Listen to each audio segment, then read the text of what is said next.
The concept of location has been used to determine where something is.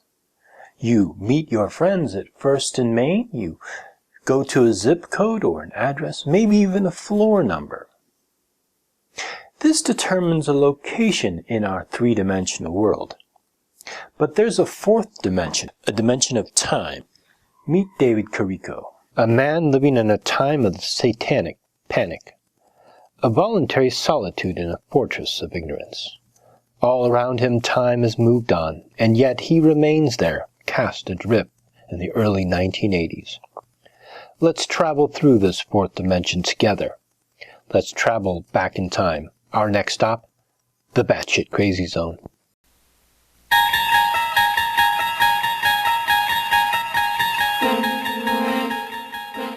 You're traveling through to another dimension, a dimension of not only paranoia and delusion, but of idiocy. A journey into a wondrous land whose boundaries are that of pure ignorance. Your next stop, the batshit crazy zone.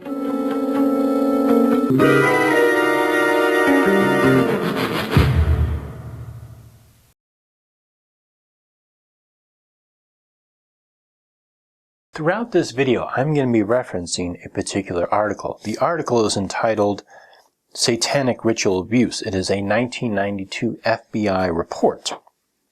It is by a Kenneth V. Lanning, the Supervisory Special Agent Behavioral Science Unit, National Center for the Analysis of Violent Crime.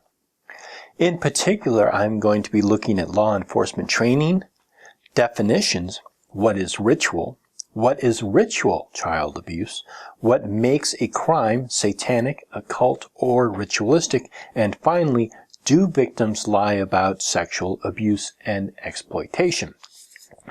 Now, a link to this particular article will be down below in the below box for your reference. All right. Well, David, I want to start out by, first off, satanic ritual abuse, and this is a subject that is not widely talked about on YouTube or really on any other platform. So can you give us a glimpse into what ritual abuse is?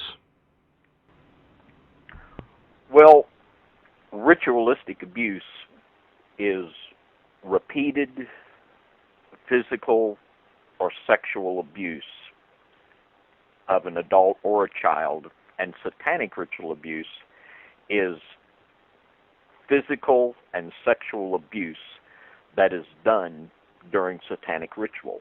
And this is done for the purpose of gaining power. Let's actually learn what satanic ritual abuse and ritual abuse period is from somebody who actually knows what they're talking about. Law enforcement training. The belief that there is a connection between Satanism and crime is certainly not new. As previously stated, one of the oldest theories concerning the causes of crime is demonology. Fear of satanic or occult activity has peaked from time to time throughout history. Today, Satanism and a wide variety of other terms are used interchangeably in reference to certain crimes. Typical topics covered include the following: ritualistic abuse of children as part of bizarre ceremonies and human sacrifices, organized, traditional, or multi-generational satanic groups involved in organized conspiracies, such as taking over daycare centers, infiltrating police departments, and trafficking in human sacrifice victims. The big conspiracy theory, which implies that Satanists are responsible for such things as Adolf Hitler, World War II, abortion, illegal drugs, pornography, Watergate, and Irangate, and have infiltrated the Department of Justice, the Pentagon, and the White House. To make this more confusing, cultural, religious, sexual, and psychological ritual can overlap. Some psychotic people are preoccupied with religious delusions and hear the voice of God or Satan telling them to do things of a religious nature. So, what is ritual child abuse? I cannot define ritual child abuse precisely and prefer not to use the term. I am frequently forced to use it, as throughout this discussion, so that people will have some idea what I am discussing. Use of the term, however, is confusing, misleading, and counterproductive. The newer term, satanic ritual abuse, abbreviated SRA, is even worse. Certain observations, however, are important for investigative understanding. Most people today use the term to refer to abuse of children that is part of some evil spiritual belief system, which, almost by definition, must be satanic. What makes a crime satanic, occult, or ritualistic? Some would answer that it is the offender's spiritual beliefs or membership in a cult or church. If that is the criterion, why not label the crimes committed by Protestants, Catholics, and Jews in the same way? Are the authorities of Jim Jones and Guyana Christian crimes? Some would answer that it is the presence of certain symbols in the possession or home of the perpetrator. Others would answer that it is the presence of certain symbols, such as pentagrams, inverted crosses, and 666 at the crime scene. What about the possibility that an offender deliberately left such symbols to make it look like a satanic crime? A few might even answer that it is the fact that the crime was committed on a date with satanic or occult significance, Halloween, May Eve, etc., or the fact that the perpetrator claims that Satan told him to commit the crime. This is compounded by the fact that it is sometimes stated that Satanists can celebrate these holidays on several days on either side of the official date, or that the birthdays of the practitioners can also be holiday. And in the occult world, the fellow that really laid the groundwork for this was a man by the name of Aleister Crowley. And Mr. Crowley was also a Freemason. Not exactly. You see, Aleister Crowley was a member of irregular Freemason groups. The Grand Lodge of England does not recognize him as a member of the craft. And regardless, what the events that occurred in 1988 has absolutely nothing to do with Aleister Crowley, who died in 1947. And when you study Satanism, and a quote we often use in seminars is a quote by Anton Sandor LaVey, and Mr. LaVey made the statement that if you study any serious occult order, it will take you right back to the lodge. First of all, whatever Anton LaVey said about how other occult orders were created or whatever, that's his opinion. It doesn't mean that that is fact. For whatever reason, he's trying to tie these things all together. So let me just kind of break this apart a little bit. Freemasonry is a fraternal order. Magical orders are magical orders.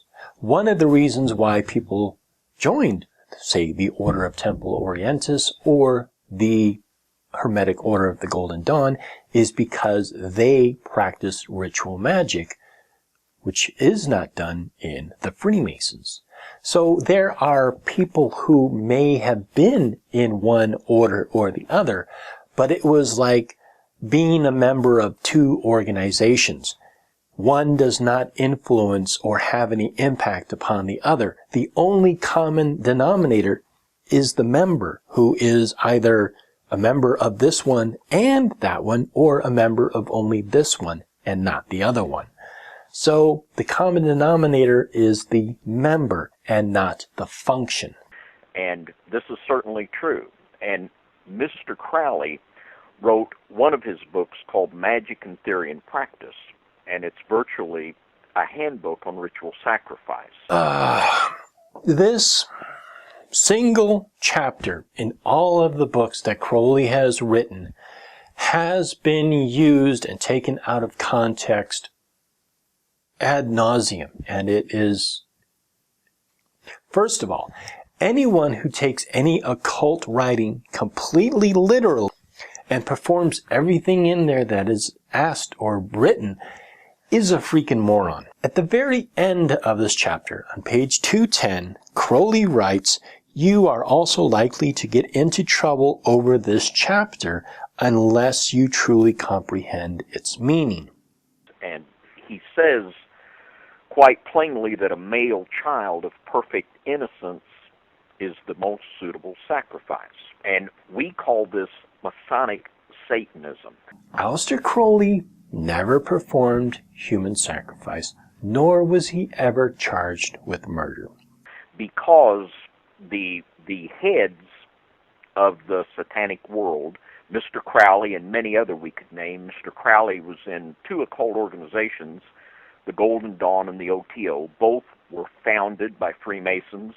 The membership was exclusively Masonic, and it was like a lodge within a lodge. And Freemasonry provides the structure for groups like the Golden Dawn, OTO, Rosicrucian, and an endless number of groups to function within the parameters of Freemasonry on a worldwide basis. And this is the basic way that these occult groups work, and it's the way that they recruit. Okay, David, first of all, nobody is out recruiting people. No one goes out and recruits people for the Freemasons. Nobody goes out and recruits people for the Hermetic Order of the Golden Dawn. Nobody goes out and recruits people for the Order of Temple Orientis or Satanism or any of that. Freemasons, you have to go and petition to join. Anyone can join the Freemasons as long as you're over the age of 18, you haven't committed any felonies, and there's other certain requirements. Anyone can join to be Freemasons. People, police officers have joined the Freemasons, FBI have joined the Freemasons, CIA have joined the Freemasons, and they have never found any kind of a secret society within it. And Mr. Crowley himself, in his autobiography, told how that Carl Kellner recruited him from Freemasonry into the Ordo Templar Orientis. You have your information so wrong. All right. Carl Kellner did not recruit Aleister Crowley into the OTO. A gentleman by the name of Theodore Roos did in 1910, and he made Aleister Crowley a member of the OTO. And the basic concept is that when you, and you know, this is just the most ultimate hideous evil, but when you kill a human sacrifice.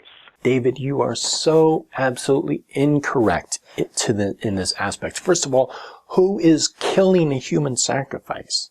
There is no human sacrifice in Freemasonry. There is no human sacrifice in Satanism. There is no human sacrifice in the OTO. There is no human sacrifice in any kind of a magical order whatsoever. This is your own twisted imagination. It's not happening.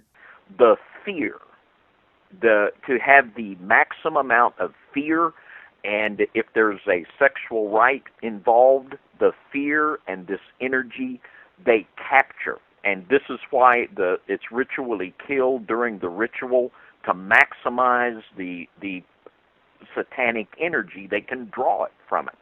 Where are you getting this from, David? Where are you getting this from? You are just making stuff up at this point. And the torture and the brutalization of children is done upon a satanic ritual belief that they actually are empowered by this, and they do it as an act of worship to the Dark Lord. What? What are you talking about?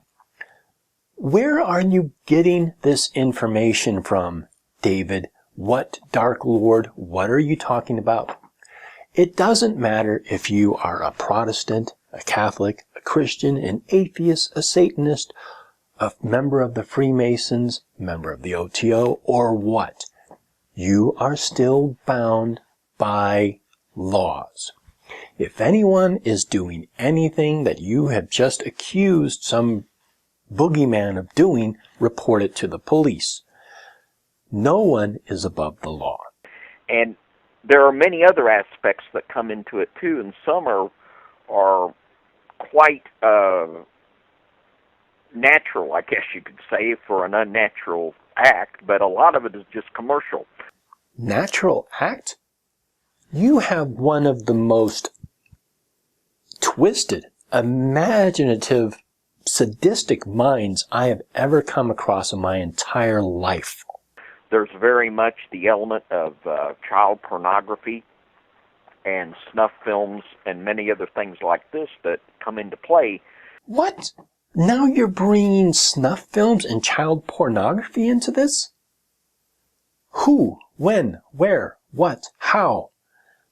Aleister Crowley was never involved in any snuff films, and he did not possess any child pornography. I don't know where you're getting this from, how you're tying in, why you're bringing it up, or how it's even relevant to what you're saying, because you're not giving it any context. You're just pulling things up. It's like, oh, I know. Why don't we mention the Holocaust next? Sure, Nazis always piss people off. When you talk about satanic ritual abuse, and it's a horrific, it's even hard to talk about. You know, it's difficult to even talk about, and it's hard to actually believe. It's much like when the stories about the Holocaust begin to come out. A lot of people just didn't want to believe them. They didn't want to believe that people could actually be that cruel and hideous, but people can. There's plenty of evidence for the Holocaust. There's testimony, there's footage, there is eyewitness, there is physical evidence. There were bodies found, there were personal effects found, there were mass graves found. There was the whole Nuremberg trial to support and prove that the Holocaust actually happened.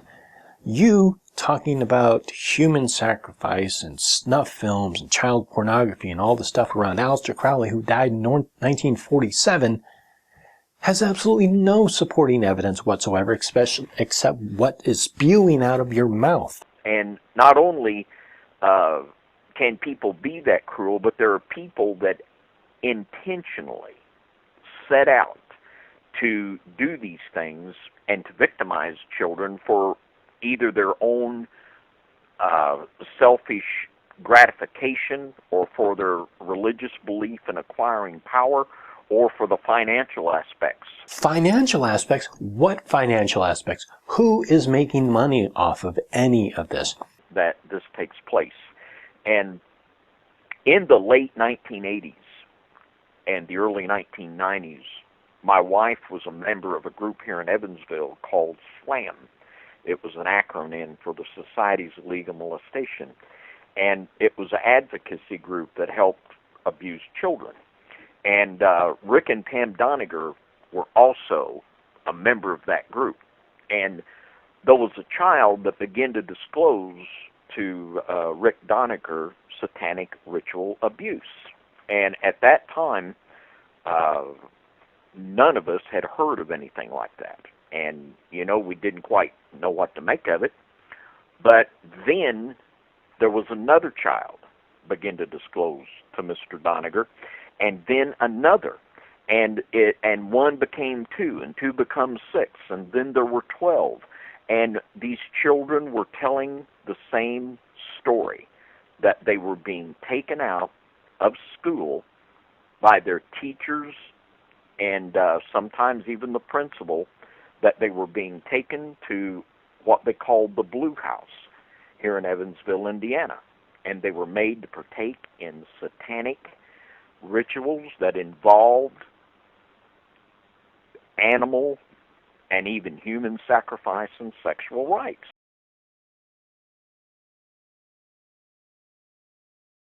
In the 14 years since the first child came forward, police said they have conducted 150 interviews and cannot substantiate the claims of the children, who range in age from 5 to 9. Prosecutor Stanley Lebko is more blunt. He doesn't believe them, and he plans to publicly clear the accused. In all these cases, I don't know of a single shred of credible collaborating evidence, Lebko said. Despite numerous claims, there has apparently been only one criminal conviction stemming from charges of satanic ritual abuse in the U.S., Lanning said. The dilemma, Lanning said, is that cases that appear clear-cut often unravel under more rigorous investigation, and supposedly independent accounts sometimes prove not to be so independent. 5 of the 9 children came from only 2 families, and at least 2 unrelated girls came in contact with each other. Further, nearly all of them were interviewed by Rick Doniger, founder of a local chapter of a child abuse rescue network, the same one that David Carrico mentioned earlier, who police believe may have asked leading questions, a charge Doniger denies. Every person accused was personally interviewed and gave formal statements, said Sergeant Larry Sparks, who coordinated the investigations. It just could not have happened the way that the children said it happened. Most telling, he said, was that police determined the school administrator could not have been at the Blue House when the children said he was. Well, that was certainly quite a story, and I remember the night I really became a true believer. We got a phone call one night, and we were called over to the home of one of the children that had claimed that this had happened to them, and they had been out to the fall festival, and they had been triggered by something they saw, and they had went into a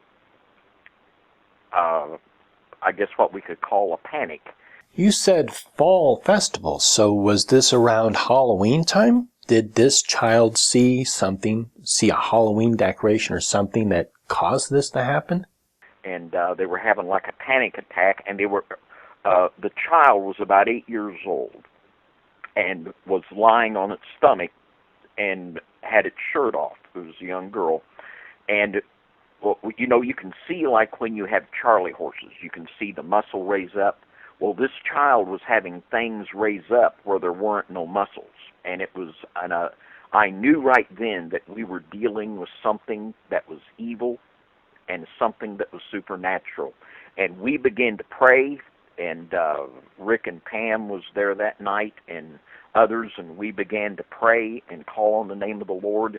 And after about 20 minutes, these manifestations stopped, and the child was ready to, someone actually took her out to get some ice cream. And I knew then that we were confronting something that was real and something that was horrifically evil beyond anything that I thought might actually be in our town. And as things went on, people in the community began to take seriously what these children were saying. One of those people was Sue Donaldson, who was a professor at the University of Southern Indiana, professor of psychology, and she examined 6 of the children.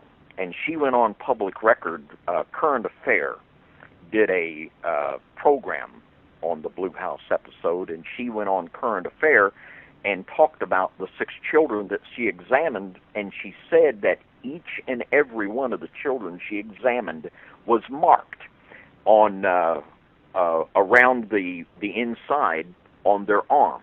And this is done in satanic cults. It's a way of branding. It's a way of control, letting them know that you own, the cult owns them.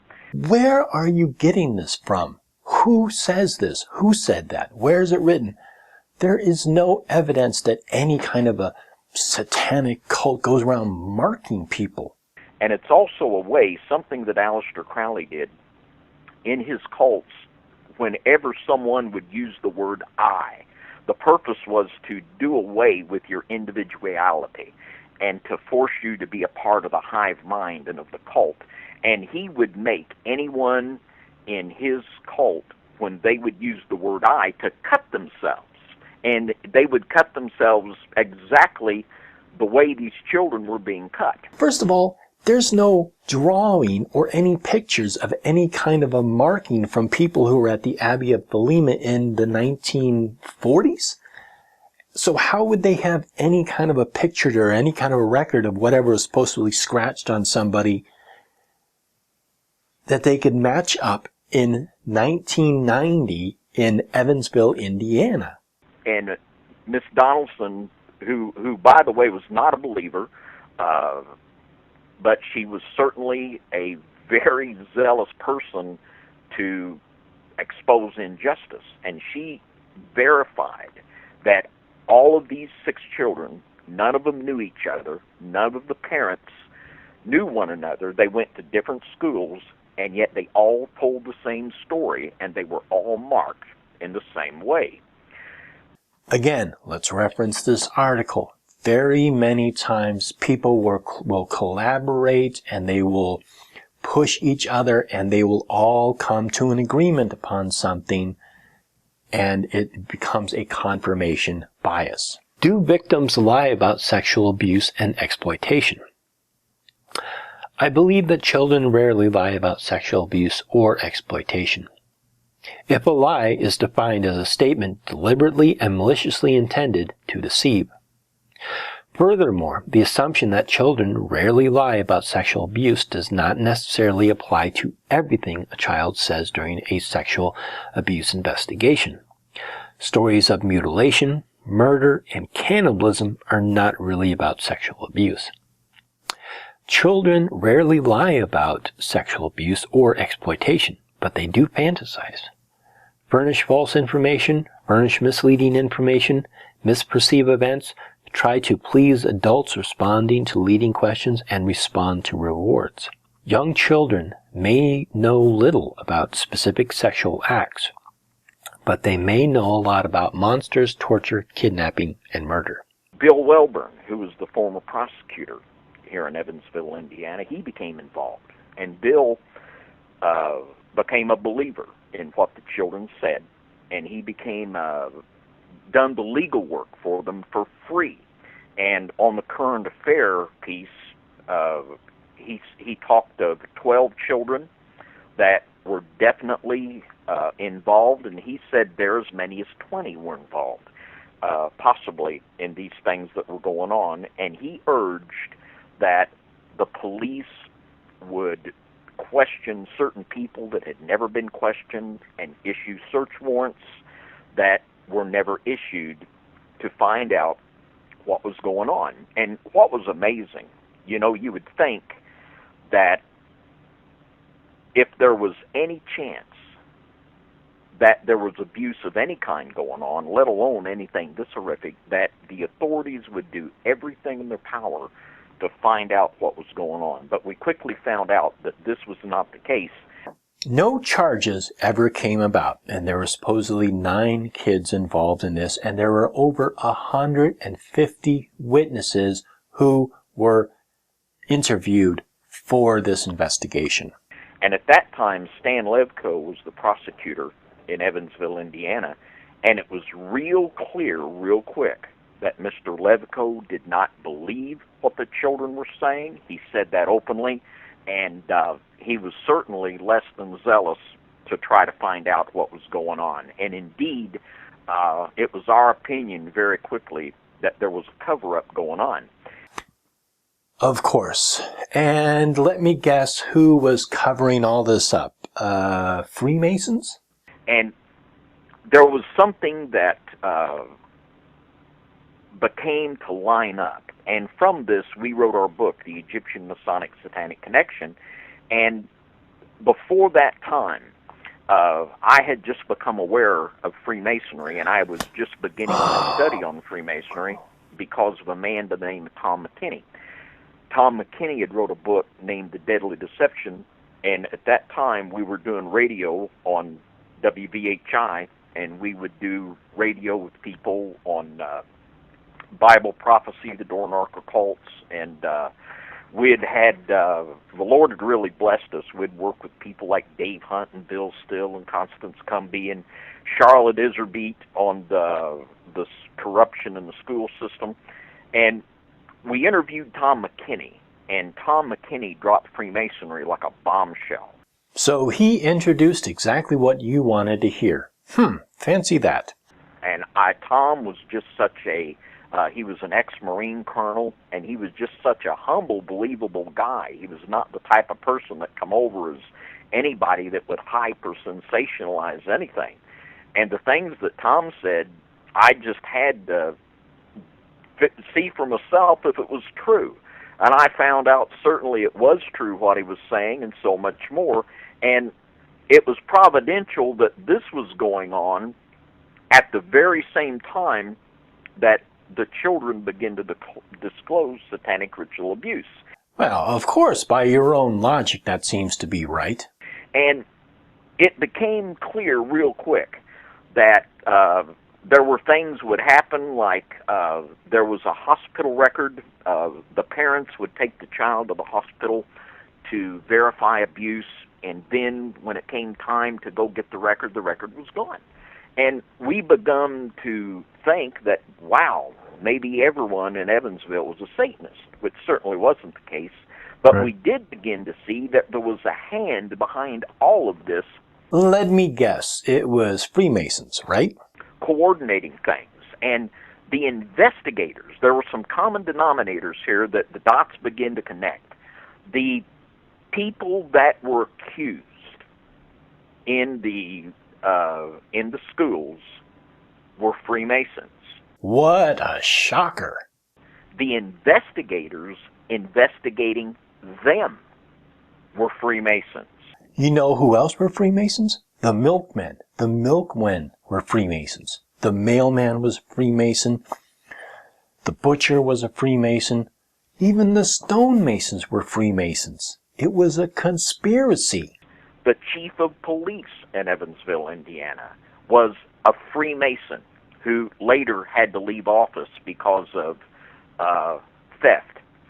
And we begin to see that there is not only a theological connection between Freemasonry and satanic ritual abuse, but there's also a coordinating factor. And what we saw, and around 1993, we began writing our book, The Egyptian Masonic Satanic Connection, and around 1993 we did a presentation in St. Louis, Missouri, where we publicly made the case that there was a definite connection between Freemasonry and satanic ritual abuse. And since that time, worldwide, therapists and ministries that deal with this issue, they understand and know that there is definitely a connection.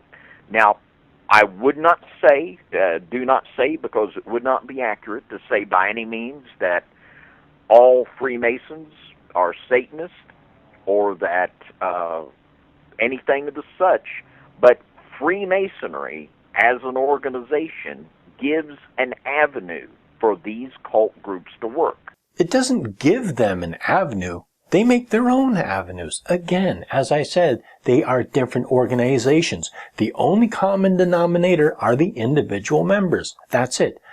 The organizations themselves have absolutely nothing to do with each other. They've done it for a long time. They're still doing it, and they will continue to do it just as long as Freemasonry exists.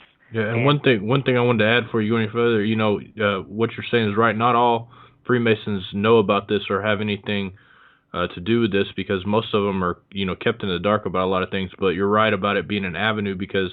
So this is what I really love about this. Here you have John Pounders and you have David Carrico talking to each other about this great grand conspiracy between the Freemasons and Satanists throughout the entire world. And public officials are involved, and police and sheriffs, and all these people are involved in it.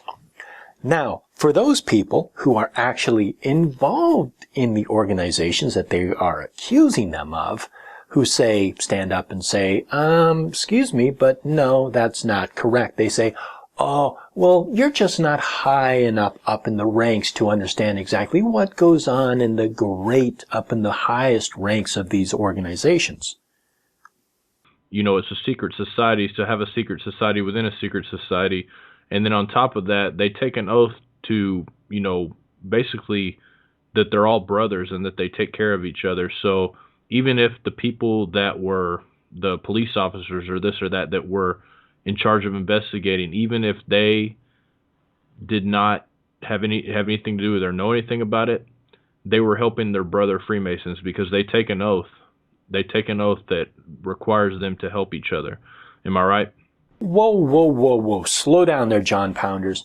So you're telling me that a police officer who was fully aware of the consequences of breaking the law, especially for a police officer, he's going to risk his reputation, time in jail, because now he's an accessory to crime. He's going to risk his family, his reputation, his money, his livelihood, everything, just so some kind of a weird Aleister Crowley wannabe Satanist can do some kind of weird ritual in the Blue House. Is that what you're saying? And second of all, taking an oath of secrecy does not mean that if you are a witness to a crime, that you don't say anything. That is not what an oath is. An oath is something that you take. However, if somebody breaks the law and you witness it, you are now an accessory to that. So if you don't say something, you're going to be in a lot of trouble. You're exactly right. And just think about it like this. Let's just say you're a drug dealer and you need to make a drug deal, of a significant amount. Would it be better to do it down underneath a bridge, or would it be better to do it in a Masonic lodge where the chief of police belongs, judges? And another thing, I looked into the background of who was the chief of police during this time in Evansville, Indiana. There was a gentleman named Hamner in 1987 who was succeeded by a gentleman named Gann in 1991. I looked at what records I could of the members of the Evansville, Indiana Freemasons Lodge. None of these names came up. And everybody that goes into that lodge has sworn a death oath not to say what goes on those lodge properties. Well, this is the end of this video. This man is living in the past. He is living during the time of the Satanic Panic. I hope you enjoyed this video. Thank you so much, and blessed be. I can't even believe that this man has a microphone in front of him and he is allowed to spew out this garbage. Let's look back at this article that was written in 1992 by the FBI. Let's also look at this article that was written about the Blue House event. None of these things are true. If there was any evidence for any of this, people would have been prosecuted, people would have been put in jail. There